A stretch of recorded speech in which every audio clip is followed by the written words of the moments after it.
An aircraft with a sting in its tail and a 2-ton bomb load. Revolutionary in design, it was the fastest of its time and built almost entirely out of wood. It took the fight to the enemy's door and swept across Europe. The Mosquito, a legend in its own lifetime. Next on Modern Marvels.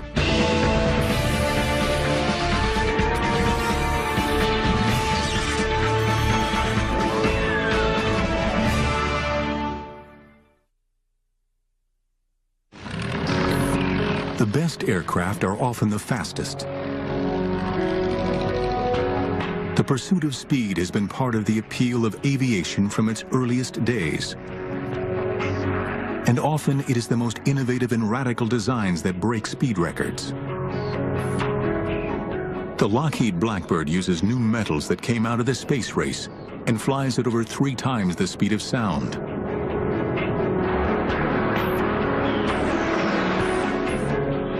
Throughout the 1930s, one company in Britain was also obsessed with speed, and it was one man's dream to use a radical material to build the fastest aircraft in the world.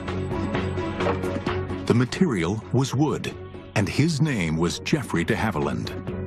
He was so very determined. Anything he wanted to do, he got on with it and did it.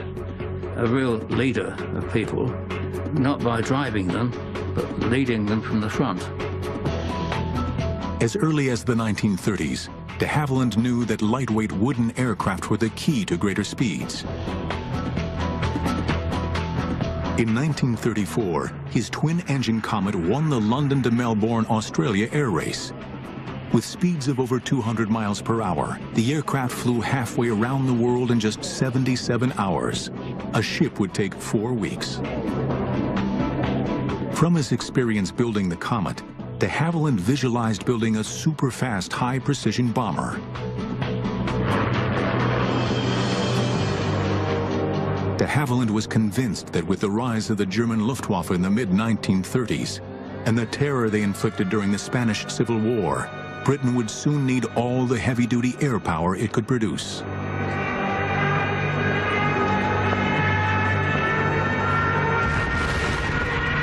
It took the British quite a while to realize that the Germans had innovative designs, monoplane fighters, but more importantly, they had medium bombers that were being developed. And they had, in effect, tested them in the Spanish Civil War from 1936 onwards. It's a huge wake-up call. At the time, the British Air Ministry believed that the future of bombing lay in huge, heavily armed conventional bombers, such as the Lancaster and Halifax.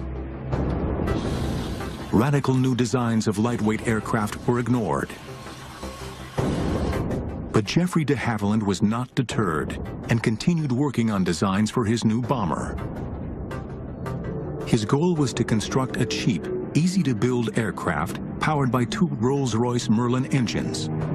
It would have no guns, no armor plating, could carry up to 4,000 pounds of explosive, and reach a speed of nearly 400 miles per hour, faster than any other aircraft in the world. But the most amazing concept was to build a warplane made entirely of wood. The aerodynamicists and the military men at that time ridiculed the idea, asking, how can you build a modern bomber out of wood? How would it carry bombs? And how would it protect itself? But de Havilland was prepared to answer. It wouldn't need to protect itself. Its defense would be speed. As for strength, pound for pound, timber has similar structural properties as aluminum and steel. There's a shortage in Britain in the late 1930s of metal workers, of people skilled in the new technologies of fighter airplanes, of bomber airplanes. What you did have, though, was a nation of cabinet builders, of woodworkers, of individual small craftsmen. But more importantly, you can actually mobilize all of these people to build it, and you can make it, in effect, a cottage industry. September 1939. With war breaking out in Europe, de Havilland is at last given the green light to build a prototype aircraft. Immediately, the de Havilland design team goes into overdrive. Led by Ronald Bishop, they move into a 17th century manor house called Salisbury Hall. This remote house was chosen to keep the new aircraft away from prying enemy eyes.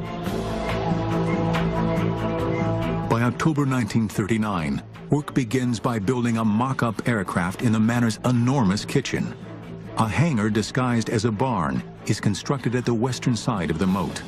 We were working often periods of time, 6.5 days a week, and at some periods from 7 o'clock in the morning till 7 o'clock at night. But they are racing against the clock.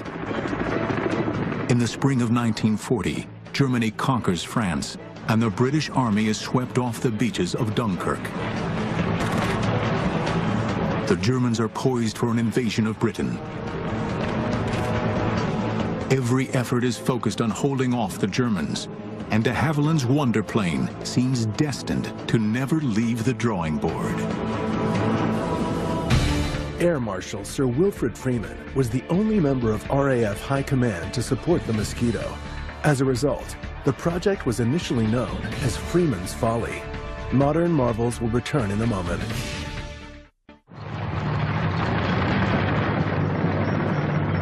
June 1940, the German army has advanced to the shores of the English Channel and is getting ready to invade Britain. In just 6 months, the Nazis have conquered Poland, Norway, Denmark, Belgium, and France.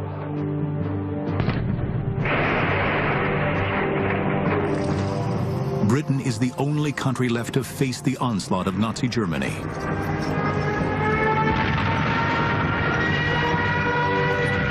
With Britain fighting for its life, priority is given to production of existing types of combat aircraft. Geoffrey de Havilland's radical new wooden bomber looks condemned to be scrapped. But de Havilland is not a man to take no for an answer. Sir Geoffrey's words are, well, they may not want it now, but they will want it. De Havilland persuades the Air Ministry to let him continue as long as he does not use any of the vital materials required for the war effort. Throughout the summer of 1940, as Britain fights for its life against the German Luftwaffe in the Battle of Britain, de Havilland and his team work on the wooden bomber.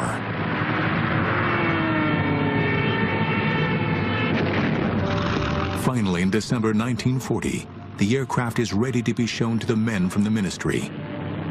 It is called the Mosquito. De Havilland has done the impossible.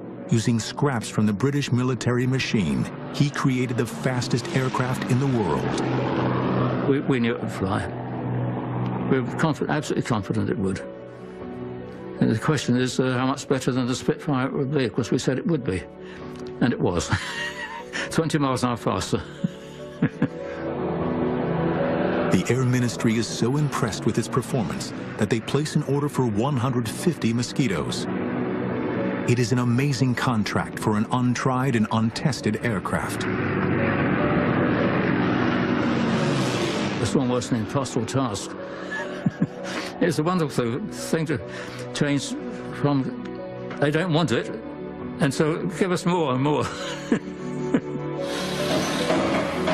But de Havilland's vision of construction answers the call, enabling the Mosquito to be built in vast numbers. A plan that is as simple in practice as it is visionary in conception. The aircraft would be built like a model plane, with wood, plywood, glue, and screws. Over 400 companies around Britain with wood craftsmen would make the various sections. The fuselage would be built in 2 halves before being bonded together. The wing would be assembled in one piece and then transported to the main factory for the final assembly. In all, over 6 tons of wood and nearly 50,000 brass screws are used in each aircraft. At 40 feet long, with a wingspan of 54 feet, a legend is born. With a speed of 400 miles per hour, faster than any aircraft in the world, the Mosquito is ready to do battle. The RAF views this plane as too valuable to let just anybody fly it. Only the most experienced crews are selected. But for many of these men, the Mosquito, powered by its two mighty Merlin engines, is unlike anything they had ever flown before. The purr of a Merlin is something to experience. It really is. And then we taxied out and took off. There you were. You suddenly look at the altimeter. The 1 minute you were down at 1,000 feet, next minute you're up at 30,000. She would climb at 2,500 feet a minute, and that was really going some. You had to get into a jet to fly anything faster than that. If you started to mishandle her, pushing and pulling, in no time at all you would over-control, and she would be like a mosquito. She would sting you.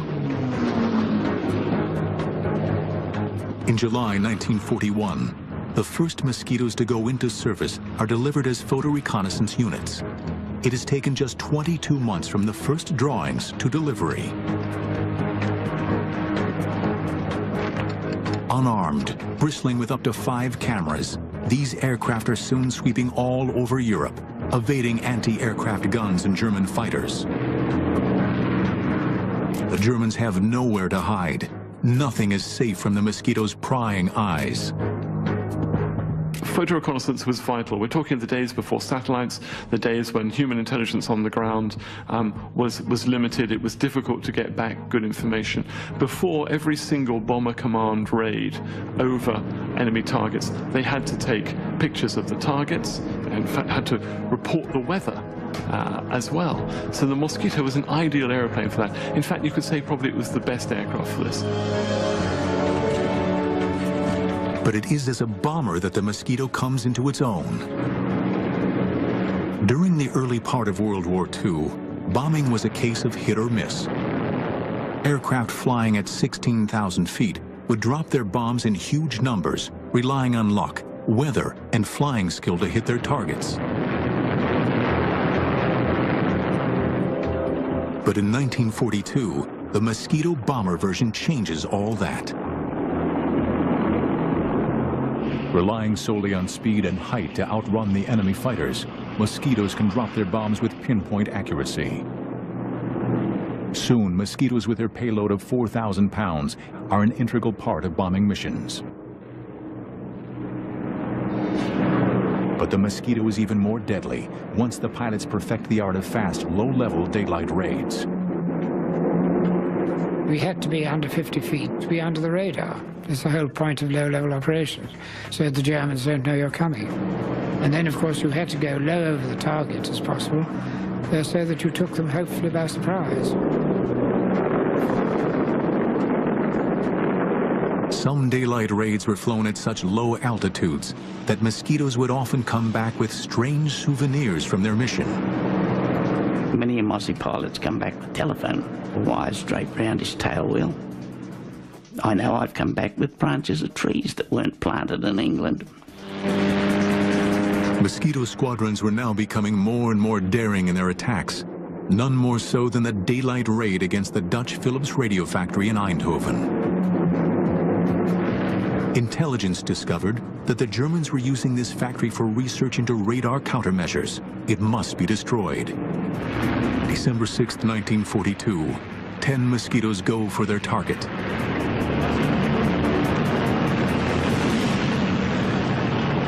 We went low level down the Scheldt estuary into Holland.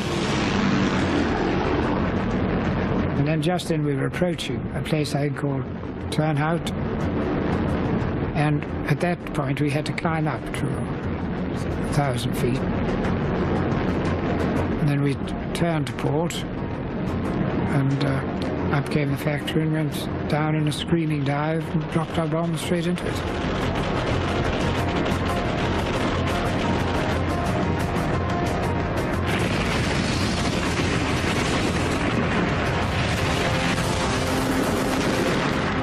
Racing for home, the Mosquitoes are caught in German anti-aircraft fire, or flak. Over the North Sea, disaster strikes. The chap who decided to follow me, because he was on his first trip and he thought he'd follow an experienced pilot, and I'm afraid he caught a bit of flack because my cameraman suddenly called out, looking backwards, God, he'd gone into the sea. I turned round and went back to sea, and there was no dinghy or anything, just a cauldron of boiling water. Just 6 weeks later, on January 30th, 1943, the Mosquitoes go on another audacious raid on the 10th anniversary of Hitler's coming to power. Intelligence learns that there is to be a major Nazi rally in Berlin, led by Reich propaganda minister Joseph Goebbels and Reich Marshal Hermann Goering. It will be broadcast on German radio. The opportunity is too good to miss. The goal is not to hit the rally, but to create chaos and interrupt the broadcast. 3 Mosquitoes hit Berlin at 11 a.m., interrupting Goering's broadcast. At 4 p.m., a second group hits, interrupting Goebbels. For the Allies, it is a major propaganda success. The Mosquito delivered to the Allies, particularly to the British, propaganda coups right the way through its service history, and all done by a small wooden aeroplane that the Germans had written off in their propaganda as being some sort of antique. Later, Goering is heard to say, "It makes me furious when I see the Mosquito. I turn green and yellow with envy. The British knocked together a beautiful wooden aircraft that every piano factory over there is building. They give it a speed, which they have increased again." But if the Mosquitoes were spoiling Goering's day, the Allies know that to spoil the Nazis' day, the Mosquitoes are going to have to bomb Berlin again and again until they smash it into submission. In an era of metal planes, the Mosquito excelled in so many different combat roles that it was nicknamed the Wooden Wonder. Modern marvels will return in a moment. Since entering service, the Wooden Mosquito has been thrown into battle with devastating results. Whatever role it is asked to do, the Mosquito answers the challenge, always ready to take the fight to Hitler's doorstep. By mid-1943, the Mosquito is bombing Berlin on such a regular basis that the missions are referred to as the Berlin Express. But for the Mosquito crews, nothing is ever just a routine mission. We would take off after the Lancasters, perhaps 2 hours after the Lancasters had gone. And it was at that time that I really felt lonely. It was a very lonely feeling. And it was at that point that you could start thinking about what you were doing.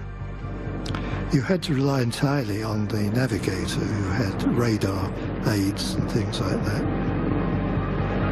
But then with the night closing in on you, you suddenly became to realize that you'd left your homeland behind and you were heading for you knew not what. After 2 hours, the much faster Mosquitoes catch up with the slow lumbering Lancasters heading for Germany. Flying at 25,000 feet, the Mosquito crews look down on the procession of bombers 7,000 feet below them. And then you would probably be treated to a sight you would rather not see, which was the German night fighter force intercepting the Lancasters. I mean, it's true to say that once the German night fighters found the bomber stream, they didn't let go.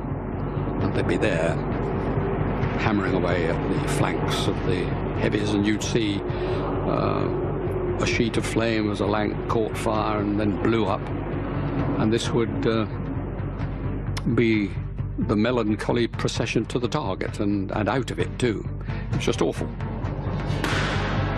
But it is not only the night fighters that they have to get past.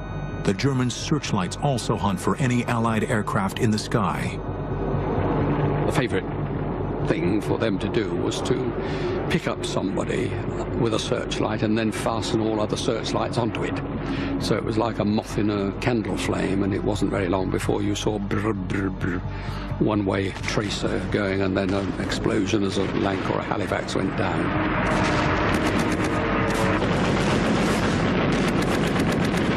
Suddenly, the most frightful glare suddenly hit the cockpit, and this blinding light, and I realized what it was, but at the same time, this bloody tracer came shooting past.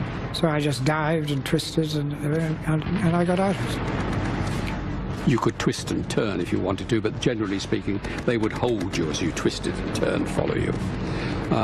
The way to get out was in a dive, so you could do a screaming dive and quickly fly away. Eventually, the Mosquitoes and Lancasters reach their target.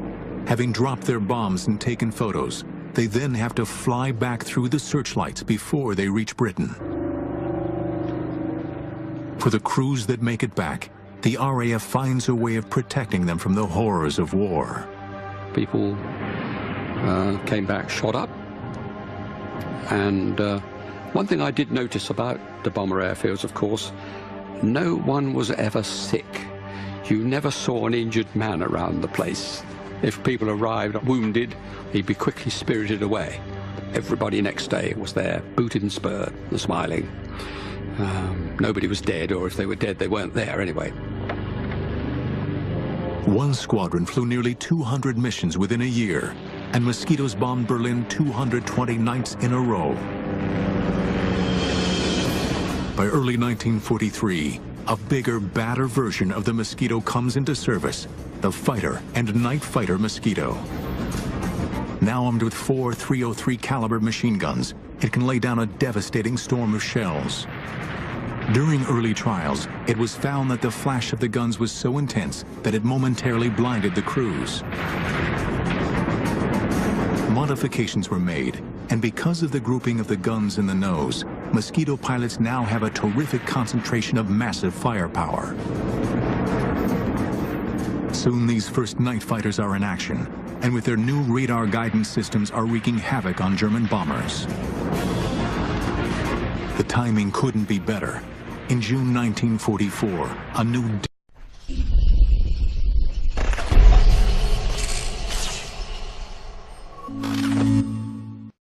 devastating weapon hits Britain.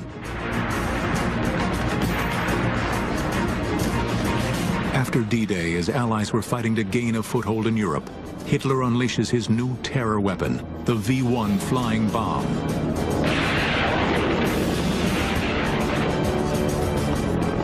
Flying at nearly 400 miles per hour, equal to the Mosquito's speed, and packed with high explosive, the V-1s are aimed at London. Once they've exhausted their fuel, they crash down on an unsuspecting target. Destroying these fast-flying bombs was a dangerous task. Quickly, Mosquito pilots devised ways to take these terror weapons out of the sky. They would try and get some height and then swoop down on it and shoot it with cannon. But obliterating a terror weapon could be life-threatening in more ways than one, as one pilot found out. And he squirted at it with his cannon, but he was a bit too close and it flew to bits. And a bit of it came in through the front and pierced the dinghy that he was sitting on. It inflated in the cockpit, so up he came off his seat and up towards the roof. But he was very fortunate. He always carried a dagger down his boot.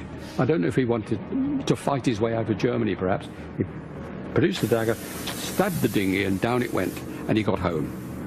When I heard the story, I was absolutely terrified, and I always carried a knife down my own boot after that, just in case. While the fighters were attacking the V-1s in the air, their photo recon brothers are scouring France and Belgium, hunting down their launch sites. As we got near the target, of course, the navigator would alert you to your position. Put your nose down onto towards the ramp and the pillbox, and the pilot would release the bombs. We did, I think, over 3,000 sorties against them. And in the end, Hitler only launched 5,000 of them. And it was an ideal target for the Mosquito. The Mosquito was made for V1 sites. After just 9 weeks, the Mosquitoes have destroyed over 650 of these terror weapons.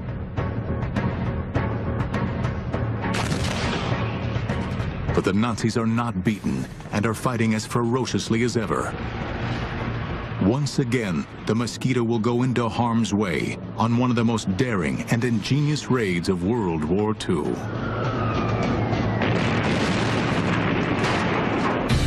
During World War II, the Mosquito was produced in England, Canada, and Australia. The versatile aircraft served in Europe, the Middle and Far East, and on the Russian front. Modern marvels will return in a moment. By 1944, the Mosquito, affectionately known by everybody as the Mossy, has become the RAF's favorite aircraft. As a supreme bomber, fighter, and reconnaissance aircraft, it is used in almost every theater of war. From its early days, Coastal Command has used Mosquitoes as a vital weapon against harbors, shipping, and vicious German U-boat packs. But by 1944, it has a bigger sting in its tail. Called the Tsetse Mosquito, this aircraft carries a Mullins 6-pound cannon with a kick like a mule.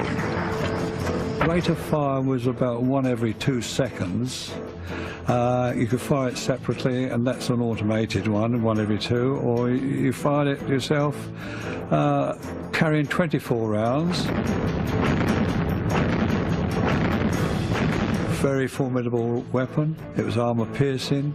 You should have allowed yourself a range of 1,000, 1,500 yards for the target, but not to go closer than 600 yards.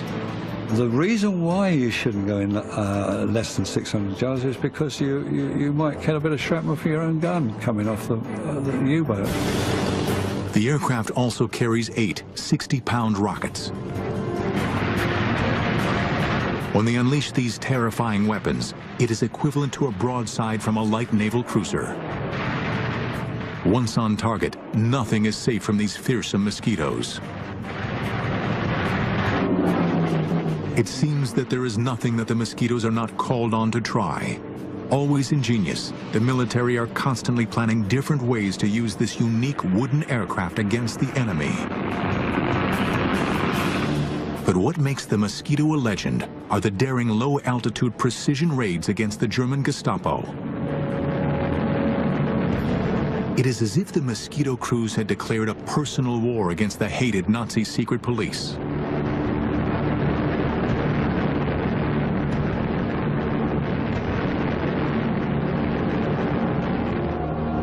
Since the early 1940s, the French resistance network has been a major thorn in the side of the German occupation.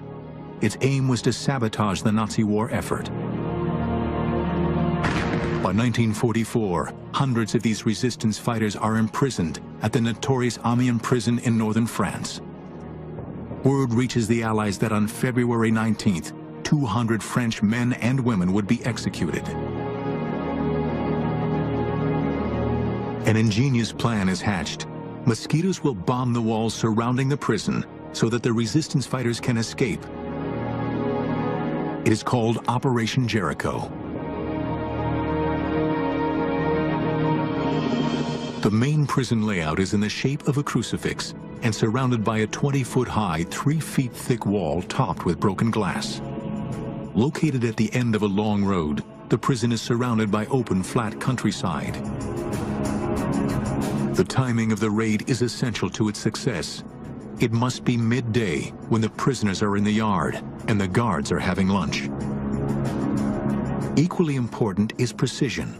Great care has to be taken that enough explosive is used to smash a hole in the outside wall without destroying the prison and killing the inmates. When told of the danger, the resistance fighters reply they would rather die from RAF bombs than by a German firing squad. On the morning of February 18th, the Mosquito crews learn of their target. We went into the briefing room around about 9:30, 10 o'clock in the morning, and on the table was a mock-up model of the Amiens prison, and we were told we were going to try and breach the walls and give the prisoners a chance to escape. The attack, timed for exactly noon, consists of 3 stages. One squadron was briefed to breach the walls, in other words, to toss the bombs or fly very low level and put the bombs at the base of the walls, if possible. The second squadron were to come in at 12:02 when the guards had gone to lunch and bomb the dining hall, mess hall, anything they could lay their hands on to keep the guards under control. In case of the first squadron not breaching the walls completely, or the second squadron not doing the guards' quarters, etc., then the third squadron would bomb the whole prison. As the crews wait for takeoff, it looks as if the raid might be called off. The weather has closed in, and all aircraft are grounded. It was very, very bad weather, low cloud and sort of spitting snow, you know what I mean? Very low cloud. And we didn't think it would go on. What the Mosquito crews do not know is that the French resistance have sent a coded message: strike now or never, execution's imminent.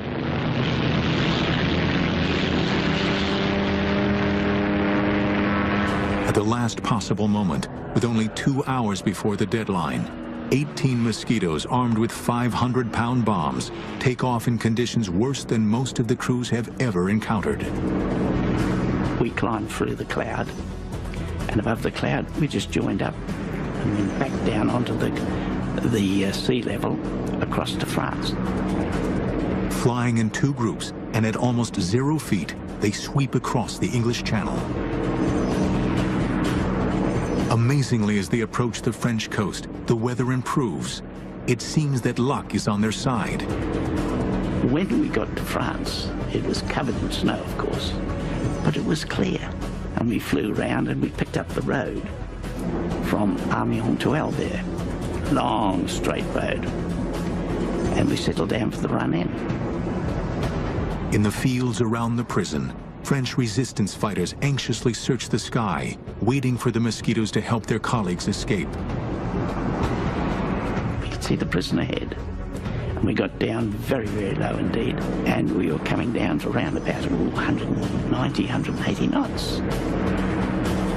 With only minutes to go, and with the Germans completely unaware, the Mosquitoes approached the prison. We opened our bomb doors about a mile from the prison, flying at about 10 to 15 feet. And we had to pull up, go over the walls. We let our bombs go, and they went through the base of the wall. I turned to starboard, and as I looked down, I saw the startled face of the machine gunner in the little cupola on top of the prison. We looked at each other, I suppose, and then I was down onto the deck in loose formation following the wing commander. The raid is a success, and the Mosquitoes have pulled off an amazing feat of courage. 255 prisoners escape, but 37 are killed in the attack, along with 50 German guards. The Gestapo retaliate. 260 prisoners are killed in reprisal. But the raid is a wake-up call to the Germans. As far as I can see, this was a brilliant piece of precision bombing. The first flight took out the walls, blew in the doors, allowed people to escape. The second flight took the walls down. In fact, they didn't need the third flight. I think it was a startling success because it would have demonstrated to the Germans that the Royal Air Force could place bombs wherever they wanted to across occupied Europe. The Mosquitoes continue to carry out their unique style of war against the Germans. They operated deep inside occupied Europe. Using technology that was years ahead of its time, they hunted down the Nazis. No one was out of their reach. At the end of World War II, the Mosquito had the lowest loss rate of any aircraft in the Royal Air Force Bomber Command. Modern marvels will return in a moment. Throughout the long and bloody conflict of World War II, the fast-flying wooden Mosquito was always at the front of battle, always taking the fight to the enemy. But it was the Americans that came up with yet another novel use for this versatile aircraft. Late in 1944, the OSS, the Office of Strategic Services, a forerunner of the CIA, took over 5 Mosquitoes to work with their agents in occupied countries. Because the war was moving so rapidly, intelligence had a hard time knowing exactly what the enemy was doing. Only agents behind enemy lines could supply this information. It was vital that these agents get this information across enemy lines. Using Morse code was not an option, as the Germans can easily detect it. They needed something else. 2 American scientists had developed a transmitter that enabled an agent to talk to an aircraft. Called the Joan Eleanor system after one of the scientists' wives, it was an early version of the cell phone. By transmitting on a waveband so narrow, the Germans would have to be within 50 feet of the agent to detect him. But the ingenious part of this plan was the Mosquito. It could fly undetected along a predetermined 150-mile line, listening for the agent's message. Inside the Mosquito is an OSS operative. Within the fuselage, there was hardly enough room to move, and I was sitting almost on top of a big fuel tank. The petrol in there would expand and would come out on a special valve, and I could see it down there bubbling, and that was petrol. When you switched on your suit, you always expected a spark, boom. But we were so high that there was very little oxygen in the air. When the Mosquito reaches the area, the OSS operative can begin calling the agent. This is 5278, 5278, calling Z313131, and then wait for him to say, yes, I'm here, and give me the answering code. Sometimes, the Mosquito will fly along the designated route for hours on end before the agent answers. When you heard them, it was exciting. It was, look, I've got him, finally. Confirmed who he was, and his short messages would be such and such a unit is there, and they're going west on highway number so-and-so, and it's 2 battalions or whatever it is, and that was, and we could get it back in 3-4 hours. But many times the agent never answers. Sometimes they cannot find a safe place to transmit from, and sometimes no one even knew the planes were there. Well, when time was up, and the pilot knew just how much petrol we had, we'd turn around and go back. For a long time, the Mosquito had been the weapon of choice as a pathfinder for the bombers. But as a low-altitude marker, it was second to none in helping annihilate the German war machine in France. To enable precision bombing and reduce civilian casualties, the Mosquitoes flew with the squadrons of heavy bombers. As they reached their drop zone, the bombers dropped flares which illuminated the sky, and the Mosquitoes dove down to identify the individual targets. So 4 of you were coming in, and the rule was that the first one who saw it called tally-ho, just that. You then positioned yourself and dived on one end of the target. And when you judged that you were at the right position above the ground, which was probably at about 1,000 feet, you were coming down at quite a speed after all, you pressed the button and away went 4 500-pound markers, and down they went, and made a great blob of red on the ground. You got the hell out of it. Only when the target was ringed in red marker bombs did the leader call up to the oncoming bombers.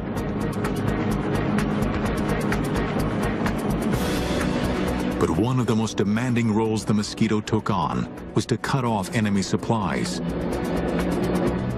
It was a do-or-die mission in the days leading up to and after June 6, 1944, D-Day.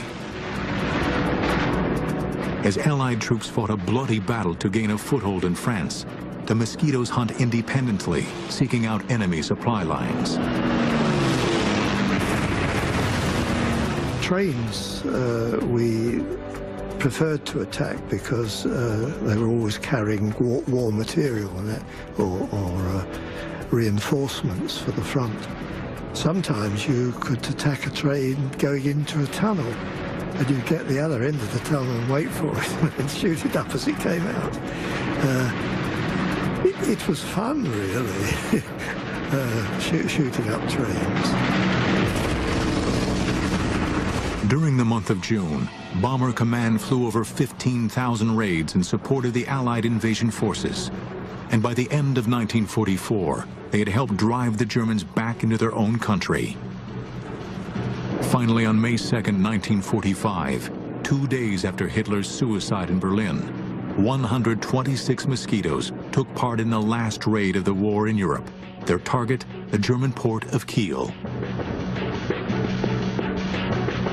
Within 2 hours, the city was reduced to rubble, a grim legacy to the destructive power of the wooden wonder.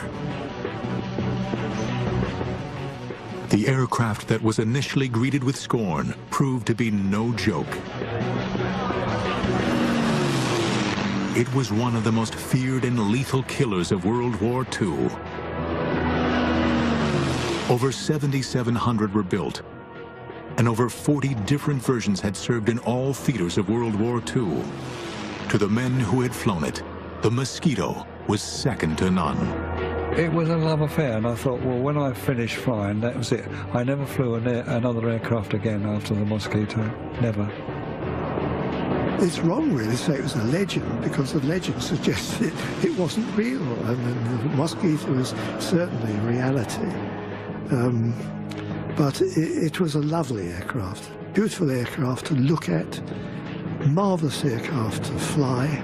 Well, in many cases saved my life, but I mean, I think the Wooden Wonder, it's been used before, but I think the Wooden Wonder really sums it up. It was.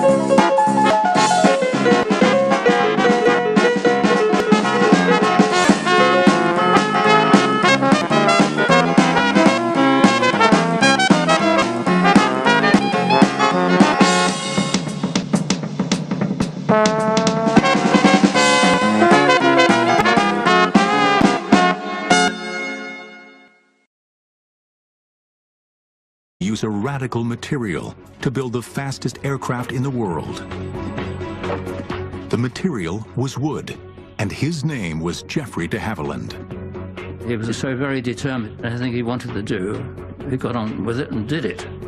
A real leader of people, not by driving them, but leading them from the front. As early as the 1930s, de Havilland knew that lightweight wooden aircraft were the key to greater speeds. In 1934, his twin-engine Comet won the London to Melbourne, Australia air race. With speeds of over 200 miles per hour, the aircraft flew halfway around the world in just 77 hours. A ship would take 4 weeks. From his experience building the Comet, de Havilland visualized building a super-fast, high-precision bomber. De Havilland was convinced that with the rise of the German Luftwaffe in the mid-1930s, and the terror they inflicted during the Spanish Civil War, Britain would soon need all the heavy-duty air power it could produce.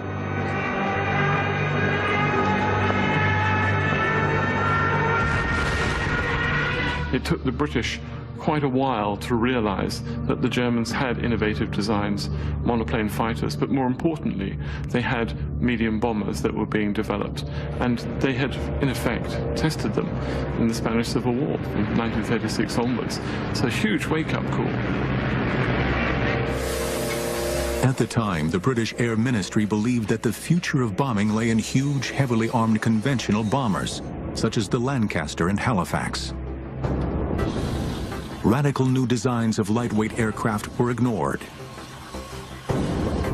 But Geoffrey de Havilland was not deterred and continued working on designs for his new bomber. His goal was to construct a cheap, easy-to-build aircraft powered by 2 Rolls-Royce Merlin engines. It would have no guns, no armor plating, could carry up to 4,000 pounds of explosive, and reach a speed of nearly 400 miles per hour, faster than any other aircraft in the world. But the most amazing... Immediately, the de Havilland design team goes into overdrive. Led by Ronald Bishop, they move into a 17th century manor house called Salisbury Hall. This remote house was chosen to keep the new aircraft away from prying enemy eyes. By October 1939, work begins by building a mock-up aircraft in the manor's enormous kitchen. A hangar disguised as a barn is constructed at the western side of the moat. We were working often periods of time, 6.5 days a week, and at some periods from 7 o'clock in the morning till 7 o'clock at night. But they are racing against the clock.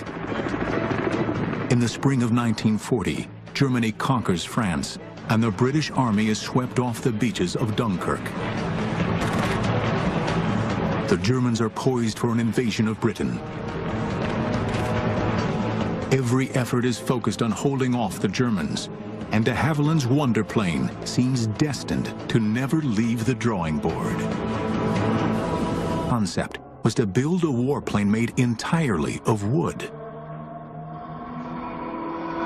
The aerodynamicists and the military men at that time ridiculed the idea, asking, how can you build a modern bomber out of wood?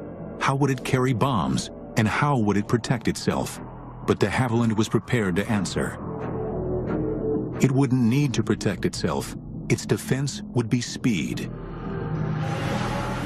As for strength, pound for pound, timber has similar structural properties as aluminum and steel. There's a shortage in Britain in the late 1930s of metal workers, of people skilled in the new technologies of fighter airplanes, of bomber airplanes. What you did have, though, was a nation of cabinet builders, of woodworkers, of individual small craftsmen. But more importantly, you can actually mobilize all of these people to build it, and you can make it, in effect, a cottage industry. September 1939, with war breaking out in Europe, de Havilland is at last given the green light to build a prototype aircraft. An aircraft with a sting in its tail and a 2-ton bomb load. Revolutionary in design, it was the fastest of its time and built almost entirely out of wood. It took the fight to the enemy's door and swept across Europe. The Mosquito, a legend in its own lifetime. Next on Modern Marvels.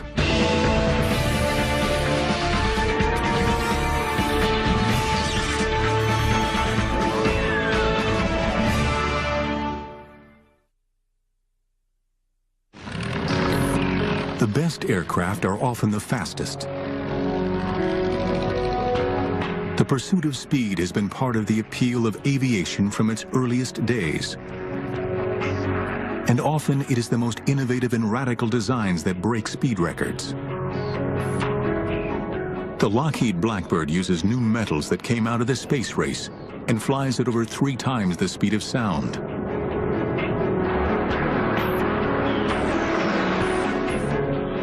Throughout the 1930s, one company in Britain was also obsessed with speed, and it was one man's dream to